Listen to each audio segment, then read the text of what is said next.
नमस्कार शेतकरी मित्रांनो, तर कसे आहात तुम्ही? तर शेतकरी मित्रांनो, आज आपण परत एकदा तुरीचे लाईव्ह बाजारभाव जाणून घेणार आहोत. तुरीची आवक जी आहे तर ती मोठ्या प्रमाणात वाढलेली आहे आणि त्याचबरोबर तुरीचे बाजारभाव सुद्धा वाढलेले आहे. तरी तुम्ही चॅनलवरती जर पहिल्यांदाच आला असाल तर चॅनलला सबस्क्राईब करून हा व्हिडिओ तुमच्या मित्रांपर्यंत शेअर करा. तर शेतकरी मित्रांनो, पहिली बाजार समिती आहे मानोरा, जिथे आवक 283 क्विंटलची झालेली आहे. कमीत कमी दर 8,910 रुपये, जास्तीत जास्त दर 11,001 रुपये आणि सर्वसाधारण दर 9,857 रुपये प्रति क्विंटल इतका मिळालेला आहे. तर शेतकरी मित्रांनो, पुढील बाजार समिती आहे मालेगाव वाशिम, जिथे आवक 240 क्विंटलची झालेली आहे.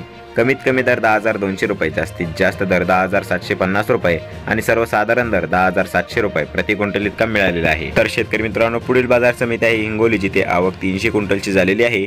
कमीत कमी दर 9,995 रुपये, जास्तीत जास्त दर 10,900 रुपये आणि सर्वसाधारण दर 10,447 रुपये प्रति क्विंटल इतका मिळालेला आहे. तर शेतकरी मित्रांनो, पुढील बाजार समिती आहे अकोला, जिथे आवक 1,601 क्विंटलची झालेली आहे.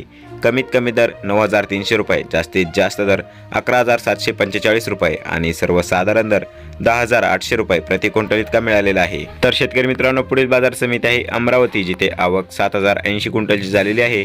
कमीत कमी दर 10,500 रुपये, जास्तीत जास्त दर 11,040 रुपये आणि सर्वसाधारण दर 10,770 रुपये प्रति क्विंटल इतका मिळालेला आहे. तर शेतकरी मित्रांनो, पुढील बाजार समिती आहे नागपूर, जिथे आवक 3,364 क्विंटलची झालेली आहे. कमीत कमी दर 9,500 रुपये, जास्तीत जास्त दर 12,000 रुपये आणि सर्वसाधारण दर 10,375 रुपये प्रति क्विंटल इतका मिळालेला आहे. तर शेतकरी मित्रांनो, हे होते आजचे लाईव्ह तूर बाजारभाव. तर तुम्हाला हे नवीन अपडेट कसे वाटले आणि तुमच्याकडे तूर बाजारभाव किती प्रमाणात वाढलेले आहे ते कमेंट करून नक्की सांगा. आणि चॅनलवरती जर तुम्ही पहिल्यांदाच आला असाल तर चॅनलला सबस्क्राईब करून घ्या, जेणेकरून तुम्हाला अशाच प्रकारची शेतीविषयक आणि बाजारभावाविषयी माहिती बघायला मिळेल.